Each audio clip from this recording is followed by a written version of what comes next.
thing about Sharjah is there's been a spectrum of scores. You know, there's been a couple of 220 scores, but then last night with the Delhi game in Rajasthan, it was only 180. So I think it'll depend on whether there's a bit of moisture in the wicket or how it's prepared. But I think we've got the right type of balance to play well on that wicket, and I'm sure a few of the batsmen are looking forward to the short boundaries. No, look, we've watched lots of games there. Leading up to the previous game, 220 was the pass score. I think we saw the last surface wasn't quite as easy.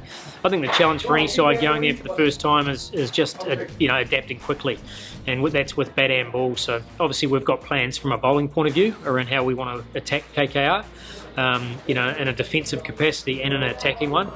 And from a batting point of view, once again, it's just assessing to the conditions. The thing is, the guys know that even playing here in Dubai, there's been some high-scoring games here where, the Mumbai game was 200 as well. So realistically, even when the grounds are small, guys can still hit them 10 rows back anyway, the power of the players these days. But I think the bowlers are getting used to that part of the game. But realistically, we'll have our meetings on Monday, on game day, and go through the strategy with it all. But thankfully we've been able to learn a little bit from the other games that have been played there so far.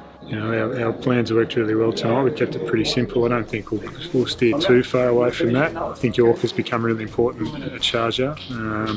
But we'll sit down and have a look at some opposition analysis tomorrow and work through that on game day. Look, we've got a lot of good power players without doubt, but we're also aware KKR do as well. So it's going to be a bit of a slugfest at times. You guys set there, it's going to be that defensive qualities with the ball, and obviously making sure you keep taking wickets. You give yourself a good chance. KKR are playing some very good cricket. They've obviously got some dangerous hitters. So, look, we identified this week as a big week for us to really set the tournament up.